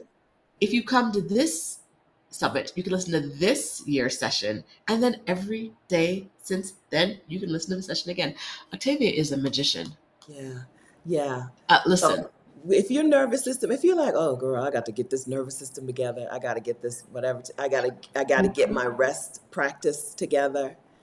Octavia Rahim is the person for you. Mm-hmm. So we're so glad to have her back in the summit this year. Yeah, we made her our friend, Mm-hmm. and we're so glad. We're so glad. Okay. And yes, if you've already purchased your ticket to Exodus Summit, but you now want to get the Move Abroad Money replays as well, give me a second to, I don't know, I can't remember the last time I sent an email explaining how to do that. So let me resend an email on how to do that. So give me some time today or tomorrow. Today, it'll go out today. On those of you who already have your tickets, how can you add on the Move Abroad Money sessions? Okay. You have gotten And, an email at least on how to do that, how to upgrade, mhm, but I don't remember what the email was called. mhm, So I'm just going to resend it. Okay, let me do that to you today for you today. mhm. And we have women who are currently on sabbaticals because of money they made from those sessions, Yeah, or the money they're still making from things they learned from those sessions, that's right. right? And That's right. that's amazing. Like, hello, women who have moved abroad because of the tools they learned in those sessions. Danielle went to the 2022 summit, learned from Team Zeke and how to team. Danielle went to Exodus Summit 2022, learned from Team Zeke's how to double her salary. Okay, that session in 2022 was about salary negotiation and getting paid what you deserve. And then salary changed the trajectory of her family's life, changed her family's future. Now, Danielle and the girls are in Europe. They were in Europe all summer, like on a sabbatical. Without us. Long, long time. Long time. Taking our kids. Traveling. All summer in Europe, right? Doubled the salary, which changed what they could do and changed how they could live, changed what options and possibilities there were for them in the world. And this summer in Europe, just I think Italy. I think I had to stop, right? My jealousy was starting All to. around. I was like, I could be, I can't be your kid. I might be older than Danielle. I don't know. It's not the point. We might, I can't be your child. yeah, this is what we mean when we say come to the summit and let it work. Let it work for you. Let it do the work for you, right? Or let it get you started. Yeah, because Danielle deserves that. Danielle and her girls deserve that, but so do you and your family. Mm-hmm. Thank Mm-hmm. Yeah. There are so many women whose lives have changed from one summit to the next, and it's so beautiful to see. you. Yeah, Okay. I saw that the accountability groups were doing it. All of them in here yeah. Mhm. doing stuff. Doing stuff. We love this for you. I'm You sorry. know what we love more? When you invite us places. But it's fine. We love it when y'all meet up and y'all have your friends. And there are a whole bunch of unofficial accountability groups, people who've made friends. Yeah. They're in group chats together. Love it. I'm Yes. not jealous at all. Sandra from Black to Legacy. I almost choked. Sandra from Black to Legacy. I was in a Mexico accountability group, and almost every lady in that group made it to Mexico. We got to meet them when we went to Mexico in 2022. That's right. Kioka, the Awkward Black Mm-hmm. Nomad YouTube accountability group. We've broken off into a smaller group and we meet virtually. YouTube, Kioka's channel's doing well. Kioka had us as a guest on her channel, her YouTube accountability group from Mm-hmm. the Summit 2022, I believe, helped her get her YouTube channel out in the world. Kyle, Thea, Mm-hmm. Roberts. Hi. I think you might be a new name, a new first time commenter. Hi. Kyle Thea Roberts. I'm in the Freedom Investors Accountability Group for 2 years, from 2 years ago. So that would have been Exodus Summit 2022. We did have investing in the summit. It's been helpful. We still meet now. We meet quarterly. Angie B. I was in an accountability group for decluttering. We are able to accomplish each of our goals. It helped me. I had to come back to the group with what I had completed every week. That's right. Accountability partnerships will take you far. It's one thing to want something. It's another thing to have people checking in on you. How's it going? How's it going? You're like, okay, I Mm-hmm. guess I'll do it. Mm-hmm. Right? I I love being here and seeing all the women who've made such progress in their lives, probably in directions they never thought they could head. Y'all make me happy. Y'all bring me joy. Yes. Mm, Yes, this indeed. is nice. Okay. The salons will be in the evening. Yes. That's right. Yeah, they're not on the calendar yet, but yes, they will be. All right. And the calendar that you look at is according to the time zone your computer thinks you're in right now. So you don't have to do any calculating, right? When you open the calendar at exodussummit.com, the times that you're seeing are the times that you're based on where your computer thinks you are right now, not based on where we are. Okay. So Mm-hmm. it's easy to see what's what. And remember, you get replays. So you get the replays through October Mm-hmm.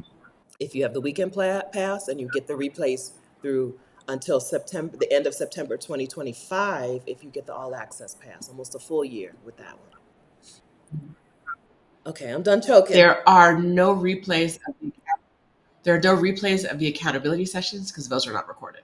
That's right. Just because functionally it's impossible to record both breakout rooms on whatever. That's right. So that's the only thing that I would say you need to be there live for, but you don't really need to. You need to figure out which groups there were and then figure out how to join the group. Even if you can't be there, if these are groups that continue afterwards. And last year we got a list, right? Yeah, Of we the made a groups list that were last year, formed. put it in the Facebook group. And we shared that. And That's we right. shared that. So you could still join a group even if you're not there. That's right. But the accountability groups those sessions are for all access pass holders only, simply because we can't get everybody on a Zoom call. We can't get every single person who buys a ticket on a Zoom call. Mm-mm. And we had to create a line somewhere. So all access pass people get the Zoom access. Everybody else, we will see y'all on the Hey Summit platform because That's Zoom right. be tripping. Okay, are we ready to talk about our last two? New Life, Oh, sorry. I'm sorry. Go. You go. almost one more question. New Life Curator asked, do I have to join Facebook in order to buy a ticket? No, you don't. We have a Facebook group. We love it when y'all join the Facebook group, but nothing in the summit is going to happen in the Facebook group. So you do not need, and you might want to join the Facebook group after you come to the summit so you can stay in community with your sisters, but you don't have to. That's right. Okay? All right. Yeah, even more testimonials. Sharon Ware says the decluttering session and the after work, so the accountability group, were major for me. And Spicy Introvert, I attended the Trusted House Sitters group coaching in August. I booked two of three house sits I applied for the following week. Congratulations, we're talking house sitting at Exodus Summit 2024. No surprise, okay? I'm doing a full session on house sitting in the No. summit as well. Mm-hmm. Yeah. Mm-hmm. All right. Okay. Are you ready for the third? Yeah. Let's Yes? talk about countries number Okay. 5 and 6 for Black women that you might be overlooking for your move abroad or your long stay out of the country. Can you guess what region of the world I'm going to? Now we're going to South America.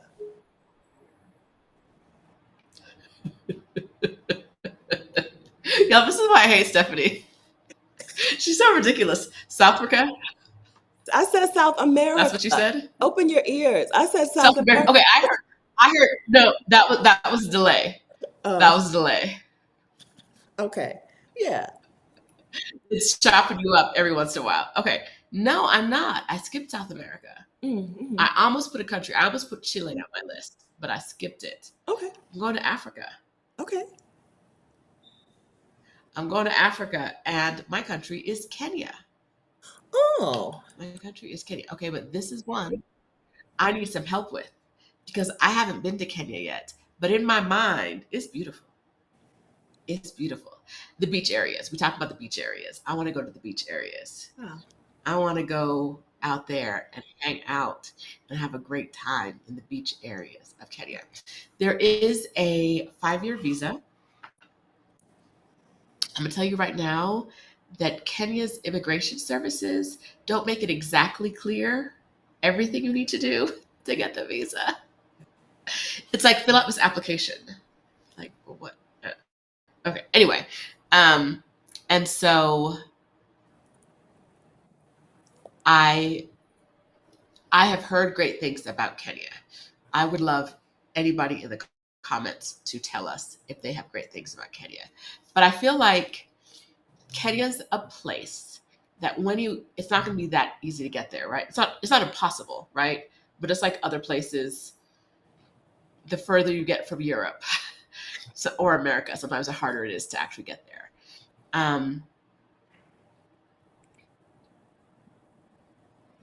Kenya's a place that I hear the men are tall.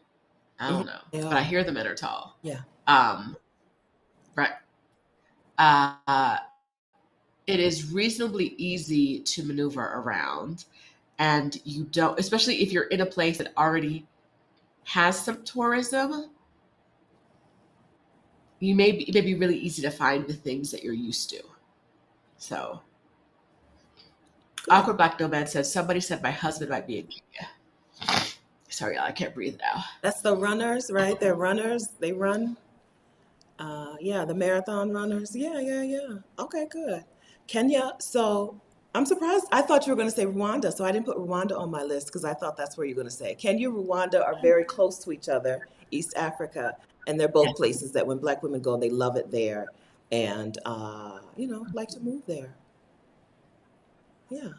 See, I wasn't sure if it was underrated. I feel like Kenya, Rwanda might be one of those places where people are. I see Black women moving there and spending time there. No, And girl, so I you're was in your like, little bubble. maybe it's rated properly.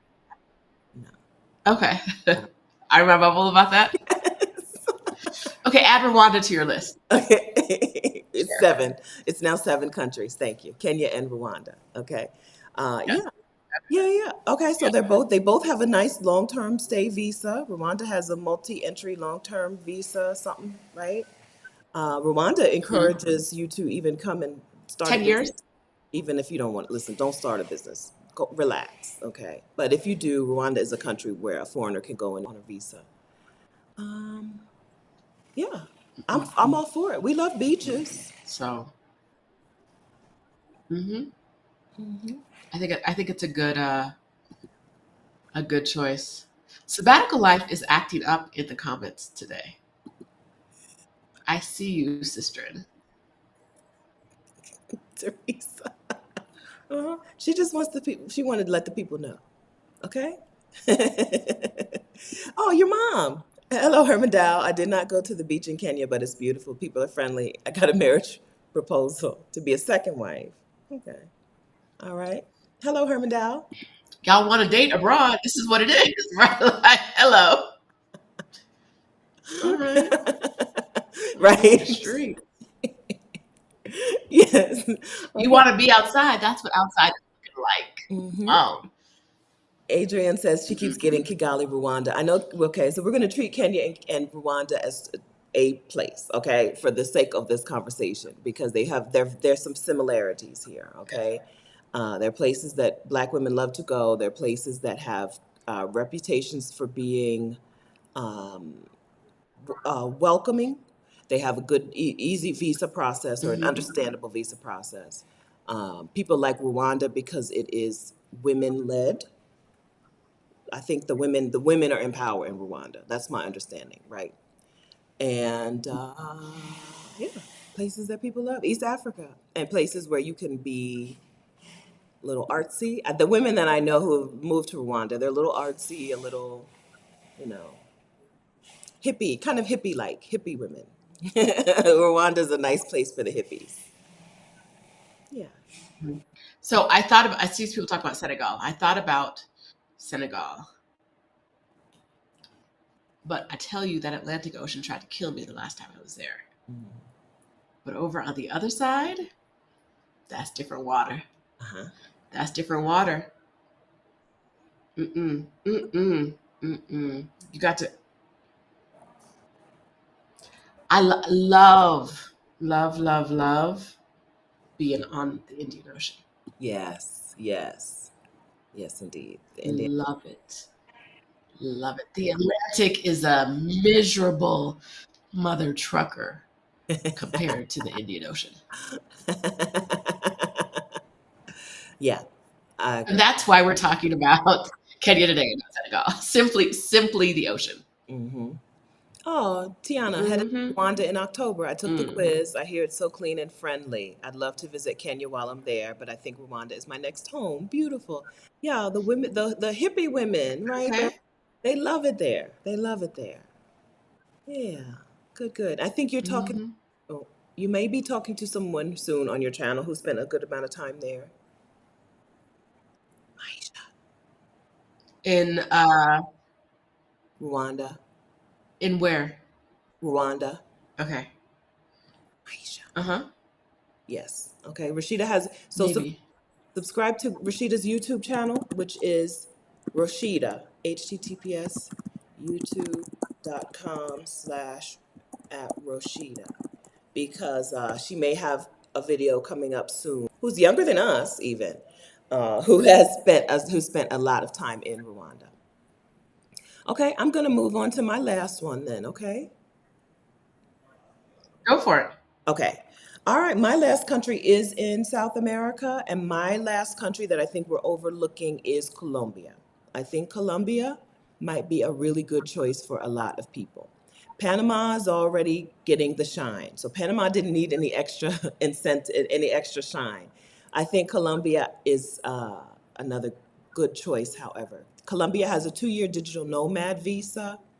I don't know about any longer residency visa process, but I do know that they have a digital nomad visa. If you work online or you get money online in some way, then they have an open, they have a system for you to come and stay for 2 years.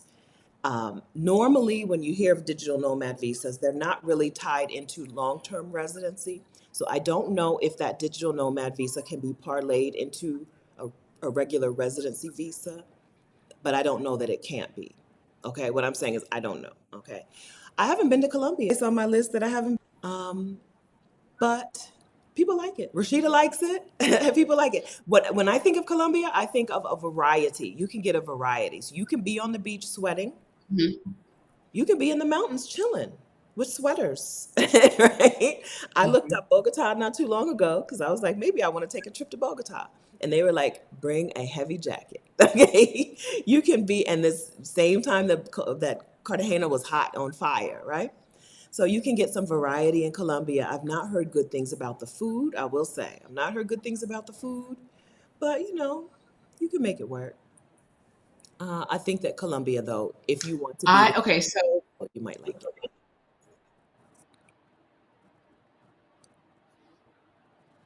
I'm done. we missed each other. It's I'm done. our delay happening. Yeah. Um, I have been to Bogota and to Cartagena. I don't remember the food in Bogota. But the food in Cartagena is very has some Black Island flair. Okay. Like, you know, you get a fish, it's the whole fried fish, head, tail, all of that. Right? Very much. I ate a lot of fried fish and rice and vegetables. You just go to a restaurant, the plate would be there, fried fish, rice, and vegetables. Very good. If you like that kind of island vibe, the Caribbeanness of it, for a variety of reasons, blackness. Uh, uh, Cartagena has a lot of that. Bogota, less so. Yeah. Bogota is very in the mountains city. I don't. I was there in 2000 and maybe 17, Okay. maybe 16. No, 15 maybe. I don't remember a lot of English, Uh-huh. but I was able to get around. Um, at when I was going through immigration, the immigration guy gave me a real quick like how's she gonna do quiz? Like spoke to me in Spanish and was like, "You gonna have to get through this, girl." And not that he would have stopped me from coming in, but very much like try. I think he was like entertaining himself and like, let's see how she does. I got outside the airport. Nobody. There was like one guy who spoke English. It's just not. It's not a very like touristy city, and so it helps to come with some Spanish. I would say you don't need a. I didn't have a ton. I have a lot more now, but zero is if you got zero Spanish, go to Cartagena, right? Maybe you'll be fine in Medellin because there's a lot of foreigners who like being there. Not Bogota. Okay. Okay. Mm-mm. All right, good. All right, so you've got three options in Colombia based on how comfortable you are with either speaking Spanish or just not being able to understand things. Sometimes after you travel for a while, you just get okay with not Mhm. understanding things. Like Vietnam, I've never even in Vietnam, I never even learned hello. I was in, mm-mm. I was in Thailand for 3 months. I cannot say hello, and I know someone's gonna put it in the comments now. I got it. I don't. I can't. I cannot speak Thai. I have nothing. Yeah, you get used to being like, but what do you understand this bot, right? Like I have money in my hand and you have a product you would like to sell. It's Yeah. food, it's a dress. Mhm. Them vendors, they might not know a lot of English, but they can say their numbers, They know them. right? They know. They know that you don't have to learn the Thai numbers. The vendors would know the English numbers. Hmm. Um, yeah, it's just it was a good experience. I I had a good experience in Thailand. I had a good experience uh, in Colombia. I had a really good experience in all of these countries that I've been to. Good. Great times. Good. Yeah. I think Um, I think Colombia is yeah. probably the place where you're going to be like, oh, but do they like black people there? That's a fair question because there are parts of Colombia where you're probably going to have less. It's probably you're going to probably feel more like you're in the U.S. than any of the other countries on the list, I think. Um, Mhm. so maybe it's not. That's why it wasn't the first country we talked about. But I am curious myself to go and see for myself. Cartagena. Okay. Cartagena is just black. It's not like completely black. My first day in Cartagena, a car pulled up beside me and was like, "Girl," in Spanish, "Can you tell me how to get to so and so?" And I was like, "Absolutely not." But thank you for thinking I'm local, right? Like, yeah, no, I can't tell you nothing. But yeah, no. So Bogota, less so. Nearer to the water and a lot of so there's something about somewhere in Colombia is the first I feel like it's the first place where slaves escaped and started their own city. Okay. I don't know if that's like in the world or in the region. So there is a whole town. Black, black, black, black, black. It's tiny, but it's outside of Colombia. And Colombia definitely has a lot. You can tell slavery was here, right? In the sense that like you see the black people, they're showing up in a lot of ways, in a lot of places. Yeah. Less so in Bogota. Okay. You know, our people like the warmth, Yeah. not those cold We're mountains. not going up there. Okay. Good, good. All right, so that was our list. Some places that we didn't name that I saw that some of you expected that we were going to name. We didn't name Vietnam. I wouldn't. I love Vietnam. I can't wait to go back to Vietnam. I wouldn't move to Vietnam. No, thank you. But I'm looking forward to going there and eating. I saw a couple other countries that I think that you were expecting us to say. I didn't say Ecuador. I think that Mhm. Ecuador. I didn't see enough of Ecuador to say that it's a place that you'll love, but the women who I met who live in Ecuador love it. And then we didn't say the obvious, right? So we didn't mention Panama, Portugal, Mexico, Costa Rica, South Africa. I think those are probably our top five for in this community. So we didn't mention them not because we don't think Black women should move there, but because we talk about them all the time. They're all over our channels separately. They're all over the Exodus channel, our joint channel, which is called Exodus Summit. We talk about them all the time. Mhm. But those are the top. I just ran through that Mhm. list real quick. If you want to hear it again, it's Mexico, Portugal, Costa Rica, Panama, South Africa. I think that's the Um, higher mhm. tier. Can we hit real quick? Sure. Some At least I have an overrated place I want to say. Go ahead. It's not even a whole country. It's not even. I'm just gonna throw it out there. Not even a whole country. Bali. Okay. Bali is beautiful, but them down unders have taken over. I Yeah. tell you, Yeah. it's That's right. it's. I found it in Bali very hard to have what felt like an authentic Indonesian experience because every single place I went to was catering to foreigners, a Australia. lot of who were unwashed messes, just unwashed. And then also, I feel like if you when you leave, Bali strikes me as the kind of place where it's really hard to strike a balance that is not like. I'm not saying that no one does it. I'm saying it appears to me to be hard. Like I am tourist in tourist zone, or I live here and I'm gentrifying. It's one of those places where it's really hard to not be in one of those zones. Okay. And so you ain't got to move there, girl. You ain't Okay. got to move there. Take a little vacation. You Go don't need it. move Mm-mm. somewhere else in Southeast Asia. You can visit Bali whenever you feel like it, but you're probably not gonna feel like it once you get to Mm-hmm. the other parts of Southeast Asia, right? That you like better. Not gonna feel like it often. Mm-hmm. You're gonna like Um, for a visit, but you're not gonna want to live there. I don't think. I agree with that. do you have an overrated place? I don't know, but maybe I can come up with one. I would say, where do people say they want to go? And I'm like, no, you don't need to go there. Um, I would say West Africa in general, but maybe that's too general.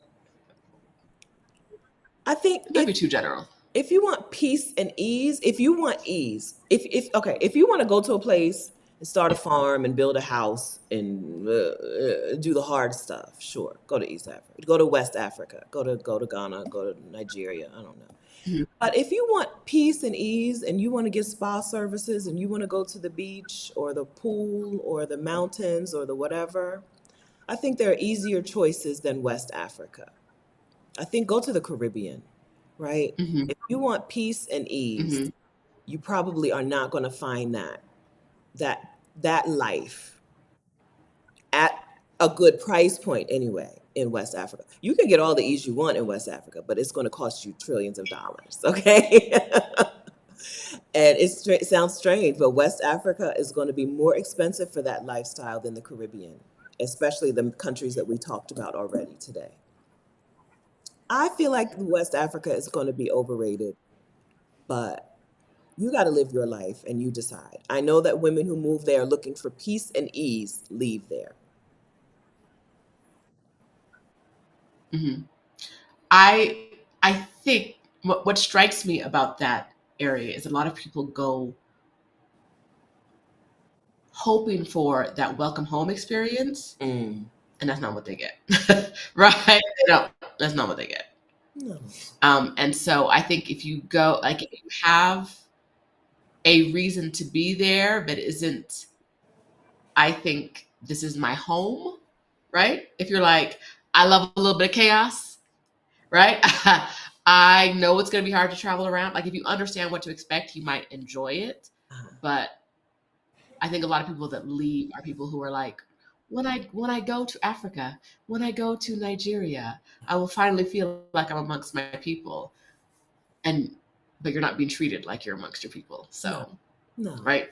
Your American dollars. That's what I'm seeing from a lot of people who are leaving. That's right. That's right.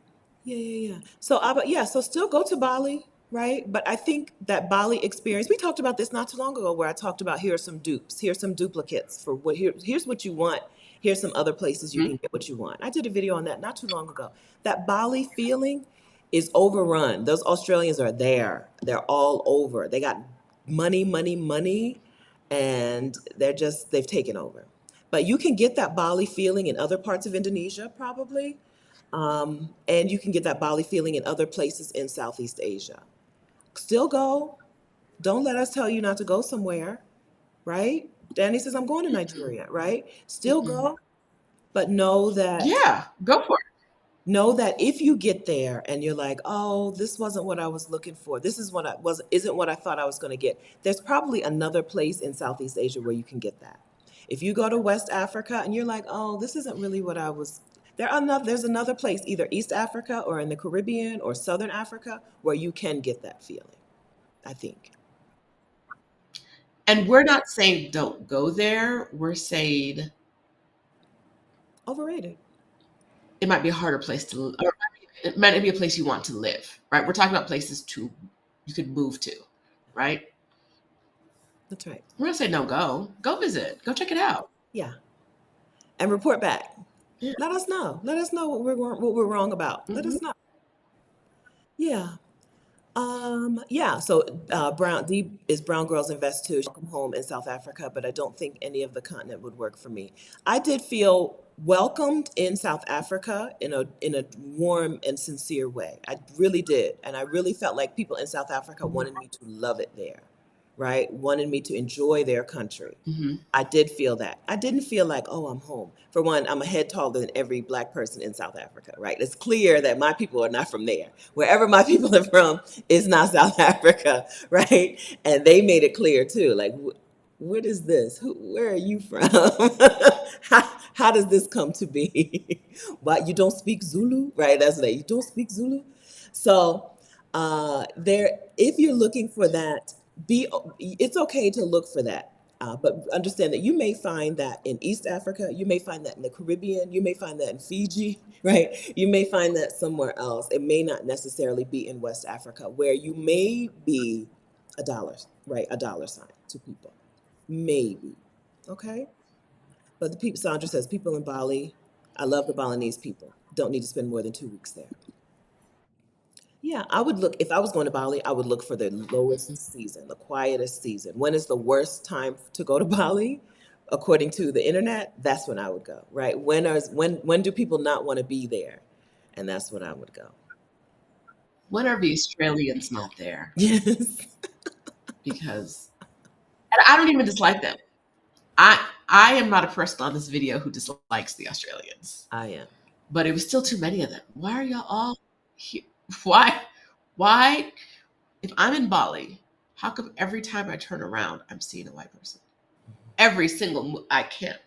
I'm not seeing, and the only time I'm seeing indigenous people, I'm seeing Indonesian people, is when they're working for in this tourist industry, That's right. or like Stephanie, if you're walking into their homes, whatever. Otherwise, Yes. Okay.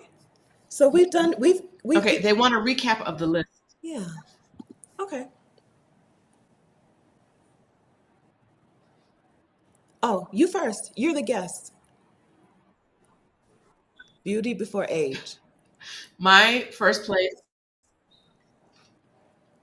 now you know, Now you know you don't believe that.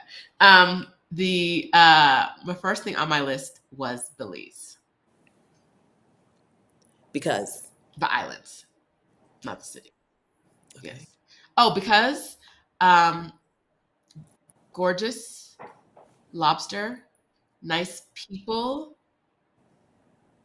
You can fit in, yes. and you can stay there for a long time if you want to. Uh-huh. Number two for the video was Curaçao, Caribbean, and all the amazingness that that means. Um, Lower cost of living for the Caribbean. I don't mean a lower cost of living period, but I mean for the region, the cost of living was lower than you would probably expect.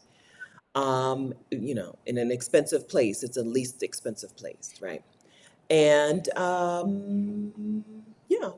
welcoming and nice and pretty and beautiful and can be fun. Small island, no hurricanes. Okay.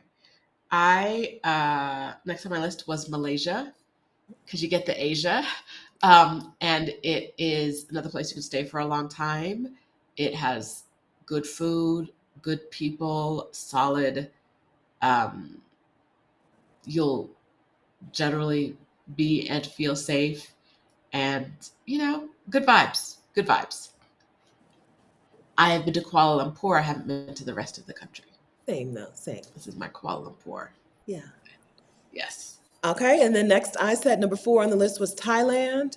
Thailand is a place where you can let your hair down, where you can be at peace and ease, where you can be relaxed and comfortable, and where you can have a good life on a lower cost of living.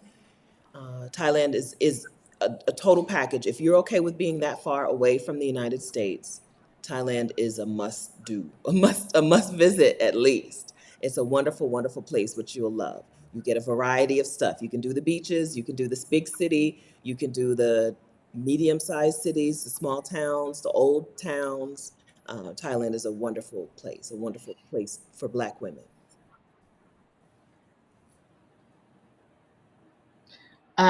Next on my list is Kenya beaches.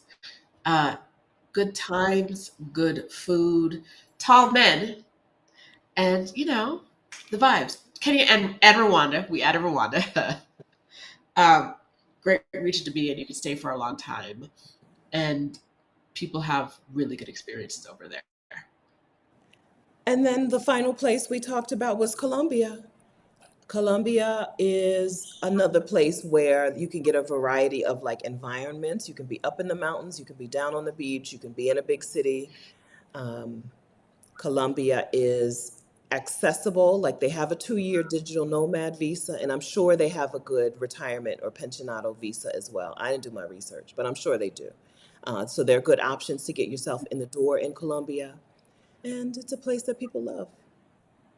Okay, so that's our list of six Mhm. places that are underrated or under overlooked for Black women.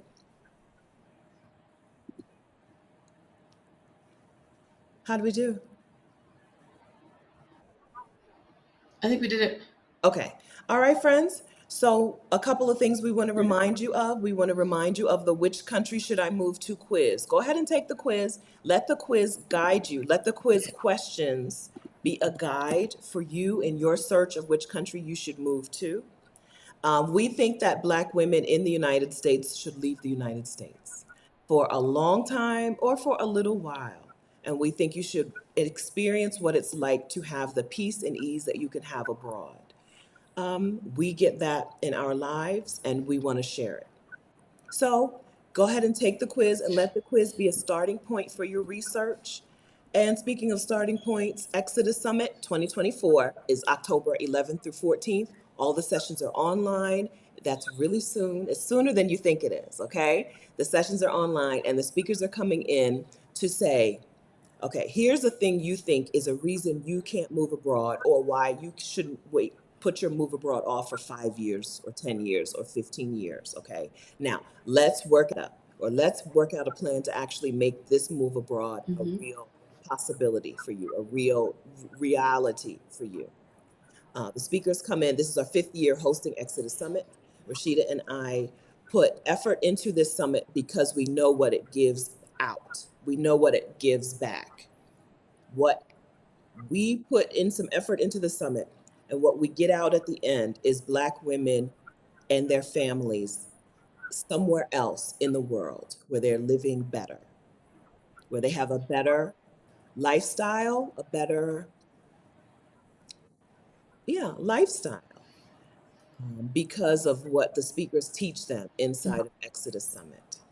Exodus Summit tickets are at exodussummit.com. We have a big goal for the number of Black women and families we want to get out. And that goal is not going to, we're not going to hit that goal unless you help share Exodus Summit with some other Black women who would be interested. Okay, we want Hmm. 5,000 Black women out of the country.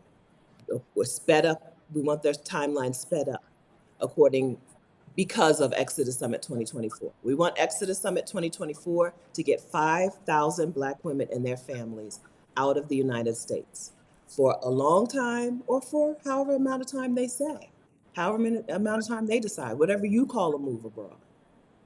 But that's not going to happen Hmm. unless you get your ticket, okay? And let someone else know. You know, everyone who attends Exodus Summit also knows someone else who should attend Exodus Summit. So go ahead and share that with other Black women. Hmm. Now that the calendar is out, the schedule is out, you can see what sessions are happening. You can see what we're going to work on and what things are going to be unlocked for you and for your family. I'm going to copy that link, paste that link. Okay, you're invited. Anything I didn't say, Rashida? I think you covered it. Okay. Covered. Good. Okay. All right. Thank you, special guest, for being here. I hope you had a good time. It's been months since we've been together on my chat. Thank you for having me. I think it's been a year, hasn't it? No, because we were side by side somewhere and we did a I think it video. has. You think so? I remember us being together and doing a video. Not sometime either South, maybe in South Africa, maybe. In Fiji, I popped in on your birthday video, Yeah. but I don't remember. I don't remember South Africa. Oh, So that's too long. That's too long. possibly no, no. I don't think we did that. Oh, okay. Yeah, that's way too long. Maybe I got to come back next week. Okay. Okay, good. It's All been right. way too long. See you next Back next week. Do this week. again. All right. All right. Thank you for having me. Thank you for being here. And thank you All all of right. in the chat for being so wonderful. Thank you for, again, making this such a wonderful community and a wonderful place that we're so excited to come to again and again. Okay. Have a wonderful Saturday, guys. See you guys tomorrow on Rashida's channel. She is talking to Maisha about Rwanda on October 6th. Okay. So if the Talk About East Africa piques your interest, Tomorrow, she's talking to Maisha yes, about Rwanda on October 6th. And then tomorrow you're talking about. I'm talking to my bestie, Katrina Michelle, about her bop around the globe experience. All the places she's been on her sabbatical, all the places you could go to with my bestie, Katrina. I think that's tomorrow. That's exciting. Okay, Yeah. Katrina has had an Hey, amazing bestie. ignore her friends, ignore her. Katrina has had an amazing sabbatical so far. Amazing, top tier sabbatical so far. So that's going to be an awesome conversation. I can't wait. Can't wait. Rashida's channel is Rashida. I've linked to it. I'll link to it again. If you're watching the replay, it's in the description. Okay. So make sure that you check those videos out as well. Okay, friends. Thank you, guys. Happy Saturday. Happy weekend.